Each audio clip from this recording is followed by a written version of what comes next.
All right, guys, welcome to today's morning power up call. It's good to be doing these again. I would love to do these live. I would love to do these power up calls live with you, do comments back and forth. But right now, unfortunately, I'm stuck in a place with perhaps the worst upload speed on Wi-Fi I have ever seen. This is worse than anywhere I've been in the last year and a half, 2 years. And so while I can create these and slowly upload those over a course of an hour or two, if I tried to do it live, it would lag too much, and I simply wouldn't be able to give you the quality that I really like. So it's best for me to pause, do these quick recorded messages, sharing with you guys the highlights of my thoughts, the biggest things I'm thinking about right now, the things that I'm seeing that you guys need help with inside of the chats, and push it out this way. It'll be in a couple of days. I'll be back to my normal home base. We'll be able to do the normal live calls. I'm going to do a live copy review call. I've got another fun thing I'm going to do with people who have been in the program for over 3 months. We've got some fun things in store for you guys. But for right now, I can't do live calls terribly effectively, so I'm just doing these pre-recorded messages. But the message is still the same. The value I'm providing is still the same. We're just missing that slight level of interactivity that would make it just a little more fun. So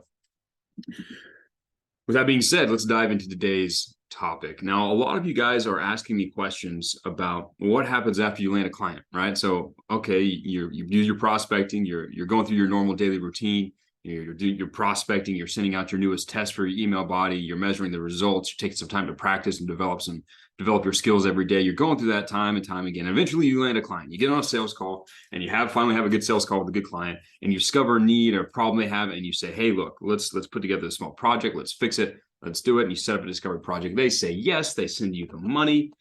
Now what? What's the next step once you actually land that client? Now, I've explained some of this in the boot camps. I've definitely talked about this on live calls before, but I want to just go over it now because I'm noticing more and more there's a few of you guys who have questions about this. So the first step when you start working with a new client is you have to get on the same page with them about who their target market is, who their avatar is, what their dreams and desires and fears are, what their roadblocks are, what the solution is, and how their particular product helps them with the solution. You have to get on the same page with them. Now, you might not need to understand the whole thing, right? Like if you're just helping them with one small part of their funnel, you might just need to know how that particular product that you're promoting or that content that you're promoting actually solves the roadblock, right? You might need to know that part really well, but you need to understand the avatar. So there's going to be a research period. We're going to go out and do all the research things I taught you about inside the campus.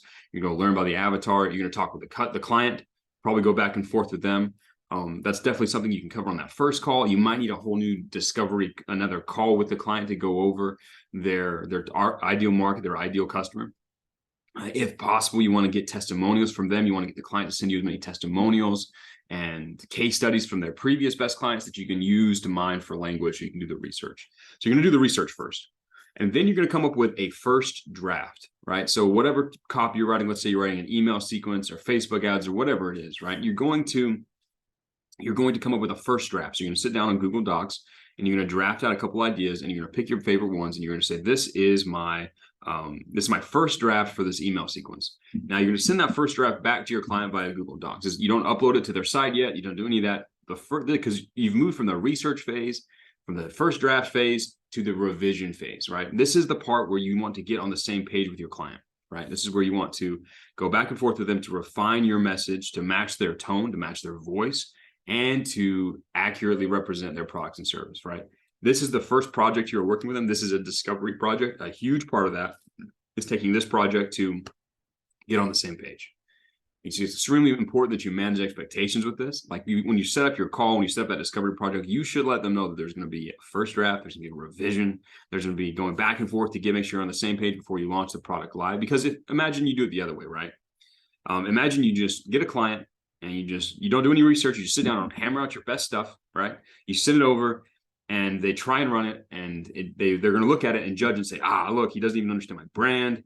Maybe even if they run it, it's not going to get results because it doesn't actually match their brand. And they're going to judge you as a bad copywriter and they're not going to want to keep working with you, right? But if you go through this other process where you do research with them, you go back and forth, there's a dialogue where you're understanding their wants and desires for their brand and for the customers they're reaching out to. Step one.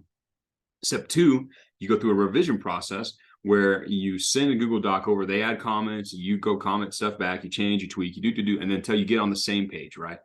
They're going to be much more happy with the results that you provided for them, with the deliverable that you've provided for them that way, than if you just like turn and burn and write something just off the top of your head.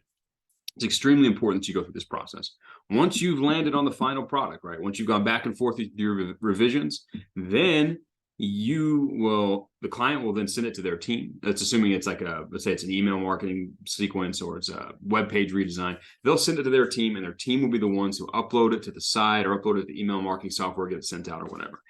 If in the off chance they don't have a team member that handles that particular thing, and you've talked about them you've got clarity about this at the very beginning on your sales call, and you've said, yeah, I'll be the guy that does that, then you're going to take, and they're going to give you logins to whatever platform it is, and you're going to figure out how to upload it. Now, there's a million different places you're going to upload your copy. Facebook Ads Manager, there are different website builders, email marketing systems. There's a bunch of them. Good thing is they're all pretty easy to use, and they're even easier to figure out if you don't know how to use them. They have documentation. They have video walkthroughs. While I could create a tutorial video for all like 370 different softwares you might encounter as a copywriter, if you're going to be uploading the stuff yourself, I'd rather not, because they change all the time, and it's pretty easy for you guys to use the existing resources, just figure it out. So the copy is going to get pushed live. Now at that point, right, you're going to be measuring the result. The client will let you know how well it did. And generally speaking, if it does well, then you're going to propose and move on to the next stage that you've talked about, hinted about on your sales call, which is the next big project to help them with.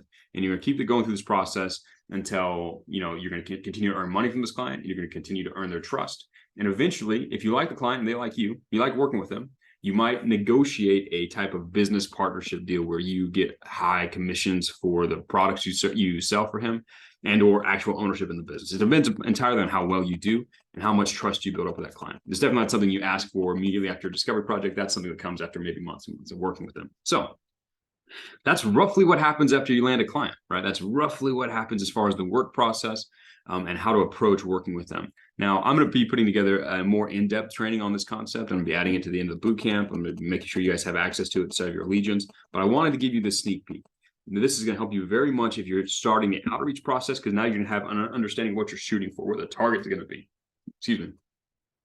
So with that being said, use this information to better manage your client relationships once you land a client, to better manage the sales call, because now you can set the expectations a little bit better. This is also going to help you, after you land that first client, immediately get that next deal better, because you've managed your expectations. You've stepped in and learned how to work with them in a way that builds their trust in you. So it's been a good call. I'm going to leave this information with you guys to use it. I'll talk to you guys again tomorrow.